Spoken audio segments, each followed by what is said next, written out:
or something like that, right? It's you're holding, you're usually playing the quarter note and doing 4/16ths per chord. It sounds like a small difference, but just the idea that there's a rhythmic space in between quarters and 16ths in this somehow is huge. Does that make sense? No, it makes sense. Yeah. Usually when you see this kind of playing that is held out quite a bit longer, it's not... This has a punchy quality to it because it's somewhere in between, just straight, regular trem riffing or something more long and flowy. Mm-hmm. It's got a more immediate punchiness to it. Mm-hmm. And, So, and they're good at writing those kind of processional, even melodies in the way that Infernus from Gorgoroth was, especially on Under the Sign. Mm-hmm. The production actually bears comparison to Under the Sign, although it's not as loud. Yeah. Anyway, let's get... So there's a second... So we've gone over the sort of the classical influence or romantic symphonic influence here. Yes. Now let's talk about the other side of that, which, also has its, 19th century romantic roots, but, let's talk about sort of folk ideas. Yeah, and this is kind of where it comes into the Sorin side of things with, I kind of, maybe not drony, but kind of the droning string folk music of Scandinavia, in De Blindes Herde.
Yeah, some of that's almost jaunty.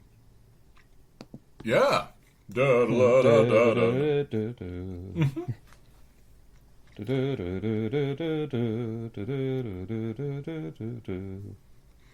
know, it's like you could imagine them, playing like a little nickel harp of people dancing around in a circle. Yeah. It's like a harvest festival shit. That's awesome. There is that part that straight up has, I think, a nickel harp on it on The Red in the Sky Is Ours. Or is that just a violin? Violin or a hardanger fiddle. The nickel harp is specifically Swedish. The hardanger fiddle's more of a Norwegian thing. So the nickel harp is kind of a funny droning violin. Oh, that's the drone thing. one. Yeah. Well, and you play it with like little keys. Right. And then the nickel harpa also has droning in it, but it has like sympathetic strings. Oh, do you mean the hardanger fiddle? Sorry, I think you said both. Yeah, the hardanger fiddle. The nickel harpa is like the funky Swedish one with the keys. But anyways, I digress. Yeah. Well, that's interesting. I think I hear what you mean. One drone's more like a hurdy-gurdy. The other drone's more like a sitar. Sympathetic strings or something. Absolutely. Cool. So, yeah, very folky. I mean, the whole song throughout, the back of it kind of is too. It's got like the sort of a stomping outro that's also very folky. So that's another key component of this music, right? It's this band is trying to grasp the entire thing that was happening in the 90s at its roots and do something sort of energetic and new, fresh, certainly fresh sounding with it. it completely bypasses the problems of nowadays shit that I was complaining about at the beginning of the show. Oh yeah, you don't see this that often these days. I think virtually, the things coming out of this scene are, like, we're lucky if we get some Dawn stuff, or some, like, it's the more, Sweden is associated with this lush melodic kind of thing. Let's do another folky riff. This is, so I feel like your first sample, that one from Ostens Vida Slang, was just, that's might be the peak of the record. That's just, it has the catastrophic melody, it has the violence, it's just everything, right? It's the John Martin painting with the destruction of Sodom and Gomorrah. Yeah. It's full on Sturm und Drang. Yes, exactly. I suppose it would be Sodom and Gomorrah destroying, Jerusalem or something. Yes, but yes, inverted. But yeah, I know the painting you're talking about. That's awesome. Or he's got a really good one of the flood, which is just like I mean, he liked really huge apocalyptic landscapes. Mm-hmm. Yeah. This second one is it's also highly folky. Here, though, the folk is used to deliver one of the other, I think, peaks of action on the record. This is your sort of, if your last one was sort of dancing wildly around the fire to the nickel harpa, this is the brawl that starts after.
That one has a two-step,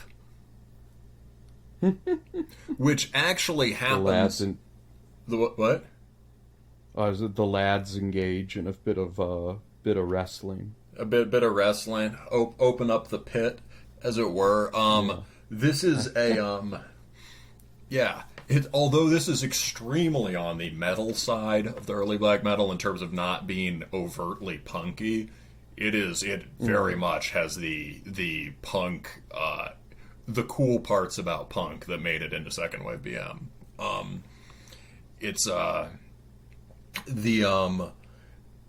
So they're not afraid of being physical or of having these kinds of struts. There are a bunch of, if you like that moment, there are a bunch of other two steps and breakdowns on this record.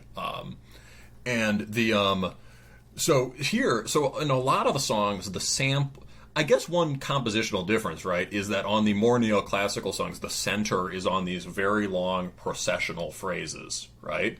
And on the more folky ones, it's centered more on the whiplash syncopated phrases.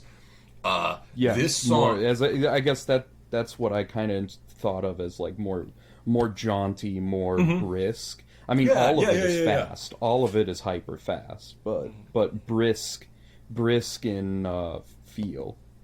I totally get what you mean. Yeah. So this is that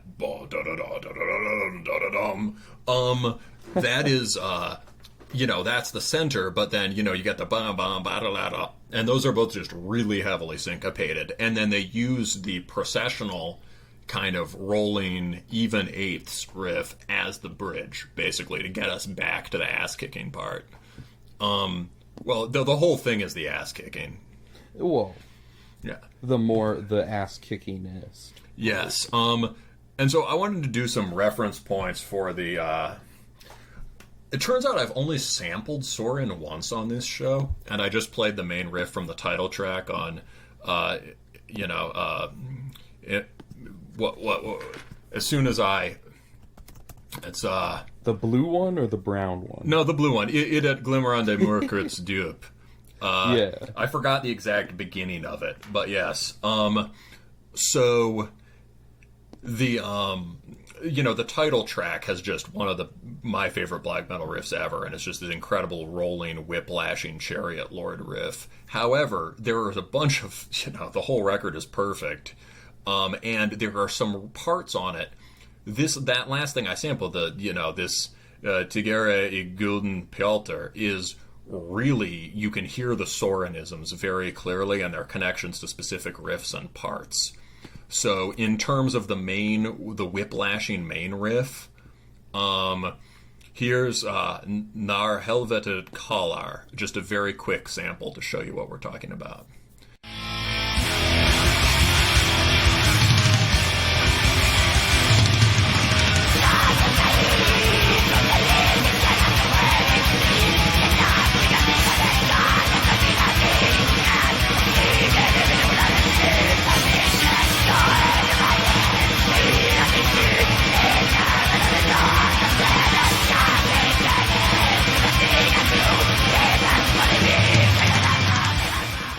Yeah, I mean, that's pretty much the same picture. Yeah, you can hear the whip-lashing and the... Yeah. A thing that's been forgotten in the, fetishistic focus on triumphant riffs or whatever is that the reason for having the riff in the first place in metal is it's a delivery of force. If the riff doesn't succeed on that immediate level, it doesn't succeed, right? And Soren is, Soren and Grigorien have lots of notes, right? There's lots of notes. There's complex chording, but these are just the Sorenite record has some more spacious and lush moments, but it's just attack riff after attack riff. And yeah, you can hear the whip-lashing folk thing. And here's another thing. What both bands do is that they write it's a very direct kind of riffing, right? It's centered on just like one guitar, maybe two guitars tandeming, but centered on one guitar, and the basic chord forms don't seem to change that much. They're just both... Soren does something, I have no idea what they're doing, but they have this strange keening harmony that runs throughout the entire thing. You know what I mean? There's almost less of it on that particular riff. It's more of an isolated lead. But the one thing that I forgot that Grigorien does is that their basic chord forms... I mean, Grigorien... No, never mind. They are changing chords all over the place, and that's why you get to hear these cool things where they're little slip-ups or whatever. But but the bass of it doesn't change, and the bass is just this stream of inverted power chords, which have way more tension in them than a regular power chord. And so you can hear them sort of like dragging across the fretboard. Yeah, heavier dissonance. Yeah, built into, yes, not like having that weird skronky chord isolated, but having it built into kind of power chord style riffing. So now, here's the other thing, right? The strut. Soren also has tons of mosh parts. And unlike Grigorien, has a lot of sort of, thrash or hardcore beat driven stuff. But here's a mosh part on, or here's a two-step on Tils Doden Alatar.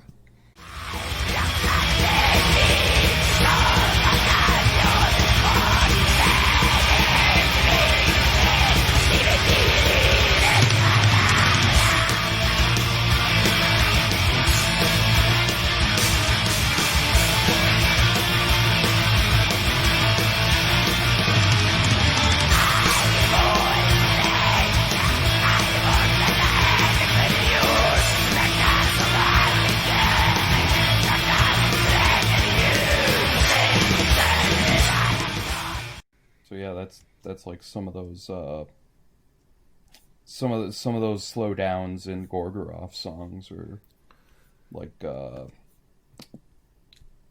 what was like that? The Morta Incandescente kind of does stuff like that a lot too. Oh yeah, Morte Incandescente. Yeah, yeah. It's a particular kind of like it's the kind of aspect of the '90s bands that is forgotten in the people who imitate them. Yeah. It's like that the first song off of Pentagram. Yeah, yeah. Gorgoroth has a Cessna. Which one? Begravel Cessna. Yeah. Gorgoroth has a few moments like that. But there's just all this. Although this music has very lofty kind of compositional methods and ambitions and whatever, it is still very much grounded in the physical. And I think what's interesting about this record is like it's so out of tune with what BM has become now, and I mean in a good way, that like it almost has more in common with the Hessian firm dark metal bands. You know what I mean? Yeah, I can see that kind of dedicated to kind of that long flowing riff idea. Not that all, the riffs in this are definitely more short, but they got the spirit. Yeah, there's a way of reviving the sort of complexity and difficulty of the music, and the ambition and keeping the hard edges. And the thing that separates Grigorien is just that the sheer insanity of the attack.